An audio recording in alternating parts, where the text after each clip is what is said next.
All right, and we are back. Sorry, it took 2 seconds. Well, it took 2 seconds for us, but it was probably like at least a minute for you guys on that mid-roll. But it is what it is. Once again, we do have DarthArma here. We just wrapped up talking about Mortal Kombat 1, the 2023 game. Don't get it confused. But, before we let him off, we do want to, just kind of just pick his brain a bit on some things, man. So, like we stated earlier, Arma's been involved in a multitude of fighting games, in different aspects, right? Commentating, you're TOing, you have your event, right? You run several events right now that has been going on, I'd say, like several years at this point, right? Like it's definitely been more than a year. It's been a while. I think even like during like pre-COVID, or is like right at COVID or something like that? Yeah, it was pre-COVID. Right, pre-COVID, right? Yeah. Mm-hmm. I do remember. Our first event was in 2019. Right before MK11. Mm-hmm. So pretty much all of MK11's life. There you go. So we got MKNJ, we got MVSNJ. If you guys are gonna pick up the pattern here, SFNJ, right? I think recently announced you're gonna be dealing with Street Fighter 6, of course. That's right. Mm-hmm. Is that those the big three? Am I missing any other ones? That's pretty much it. That's them. That's the three. And you rock this out of Helix, right? Up north. Yeah, Helix Esports in North Bergen, super accessible. Gonna plug in my tournament right now. Hell yeah! So we got Street Fighter 6 coming out in June. So we're gonna have on June 10th, we're gonna have a tournament there for Street Fighter 6. Same day, we're also gonna be running MK11 to give it its final and proper send off. So it's gonna be really fun, whether you're a Mortal Kombat fan or Street Fighter fan out there, whether you're playing the old one, giving it a good send off, or excited to play the new one. Come join us. It's a lot of fun. Spectators are free parking, very accessible from New York City. It's literally on the other side of the Hudson River, and it's just a great venue. Street Fighter 6 we're going to be running on PC. We've got plenty of setups, plenty of room, so it's going to be a great time for anyone who's looking to make new friends, join a community, and just play. We're also going to have a trophy for first place MK11, trophy for first place Street Fighter 6, and medals for the top 3 placers. So come out. It's going to be fun, and it's going to be awesome. Very welcoming community, awesome venue, awesome staff, and I would love to see you guys there. Absolutely. I've definitely been in the streams a multitude of times, sometimes lurking, sometimes saying what's up. This guy runs a tight ship, but it's all great matches. It's great, moments that happen there. Commentators, variety of people coming in and out. It's a local. Hey, need you on the mic, man. Need you to talk some stuff. You know this player? All right, cool. Let's go. Give me a tag. Let's go. Let's do this. Got to run a tight ship. We got to make sure everybody's good. I don't want to be here till 2 a.m. Some of us got jobs on Monday, or maybe got to work the next day. The struggle. It's tough. Definitely tough out there. It's all love though.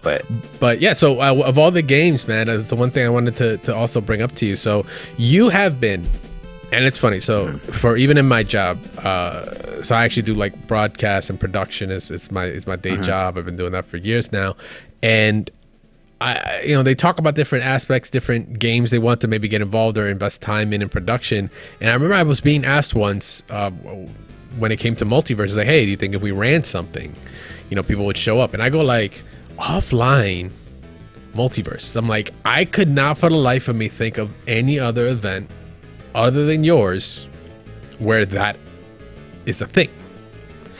Because it being a game that was just born online, it was just free to play, different model from your traditional fighting games, a whole different a completely different IP of what most people are used to. Yes, you got a couple of superheroes sprinkled here and there, but you got your Bugs, you got your LeBron, you got Taz, you got freaking Rick and Morty. Like I can keep going, right? And it's all over the freaking place. So you're catering to so many people, both young and old, and I could not think of any online or any offline tournaments outside of yours, man. So like, I know it's an interesting space that you're in right now due to your support of the game for since the game's been out, and that whole situation where it's been taken offline, where the online doesn't exist, but you can still play it if you had it in your library, right? I don't think right now you can even download the game at this moment. Nope. And it won't be seeing a return of 2024. Like how's that been like with dealing with that community in the offline sense, and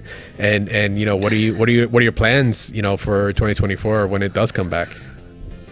So it was definitely devastating. You kind of just see the morale shift like in the group chat, and you know, all the players who were excited to, you know, compete and play and try to make the community grow. And that's really the only time that a community really grows. It is up to the players, and it's up to you as a TO to recognize that, to not feel like, you know, you're above them or that you're the only one putting in work, because you're not. Like, the local players, the people playing in the community are the ones who really build it.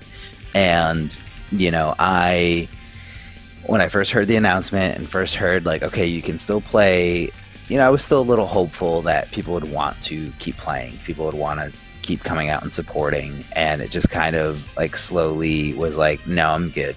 The game actually comes out in 2024, which is, you know, a little disheartening because, you know, we had like 22 players show up before the game, you know, before the developers announced they were taking it off. And, you know, we just kind of want to, like, I felt like we were like on the cusp of building something really great. And, you know, and it's probably due to so many things that like we don't even see, so many things done behind the scenes. But I do have faith in them as a developer to come back better than ever and have like a good pivot plan, because that's what it kind of seemed like to me. It seemed like, you know, something wasn't panning out right, or, you know, a producer, somebody who had stake in this, like wasn't liking, you know, the results. They're like, we have to come back, we have to pivot, we have to make this better. I do have faith in that whole team. Like they're great players, like great people that work for them. And it's going to be awesome when it comes back. But there are still things going on. Defend the North is still, yes, to my knowledge, they're still planning on running MultiVersus. So if anyone out there does love MultiVersus, and you know, you happen to be going to Defend the North anyway, because it's going to be a huge Street Fighter 6 turnout, first big tournament after the game's release, and a perfect segue to practicing for Evo. If you know, you are that player, if you are that competitor, Defend the North is a great stop on the way to Evo, so check that out. Big shout outs to Defend the North, big shout outs to Andy, always putting on a great event, and you know, doing so much for the community. So it's going to be great. I do have a lot of faith in MultiVersus when it comes back. Okay. So we'll still see support. I mean, I myself was rocking the game pretty damn hard, man. Like, great game, very fun. I think at my peak, I was like, you know, because you were only using SR. This was like before even ranked was a thing. So I was going off of SR. I was definitely one of those nerds. I was like, oh, let me see where my number's at, because I'm trying to justify my fucking time I'm putting into this by looking at a damn number that's getting smaller and smaller. I think I was at like 600 or something when it came to the Harleys in the world. I was like, I'll take that. I'll take that. Then I stopped and that shit plummeted. I was like, yeah, I'm done. I'm good for now. Because it was crazy. I mean, 150,000 at its peak on Steam, man. Like it was fucking bonkers. And it's like it's such an interesting story, because it had a lot of the things that, you know, a lot of fighting game people want to yell out about, right?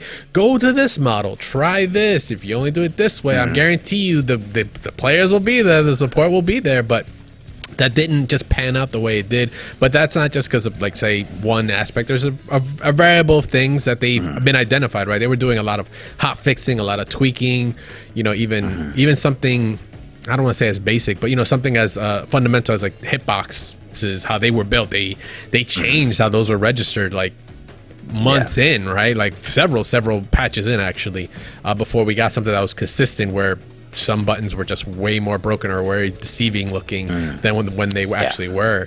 But, you know, taking this time to like reset, and we stated it before when the news broke out and we covered it, like taking the time to reset it versus just saying like, yeah, we're done. Keep pushing. You know, push the button and calling it there. It's like, you know, shows the testament that these guys, the developers, everyone involved in it, really believe in the game, really are passionate for the game, really passionate for the community, and want to see it thrive. Like, it's a great sign, because they could have, if it was just a corporate cash grab, corporate could have easily just, like I said, pushed the button and killed that shit. Yeah. Somebody there is fighting for it, and, you know, respect to who he, she, they are, everyone involved that are doing it, because I believe, it'll come back strong, and it's gonna take TOs like Arma here to do something, whether it's offline, online, to help, you know, just make a spot for that, because it's gonna be the next, I don't know, it could be the next Sonic Fox's, you know, the next Sonic Fox's like experience.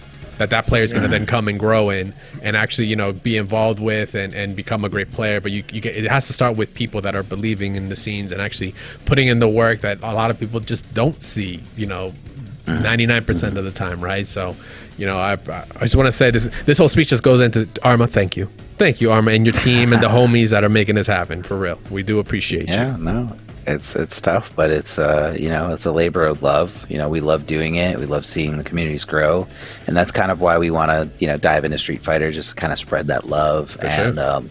You know, just I feel like it's one of those things that, like, the more people do it, the more people come. You know, the more people show up, the more people turn out.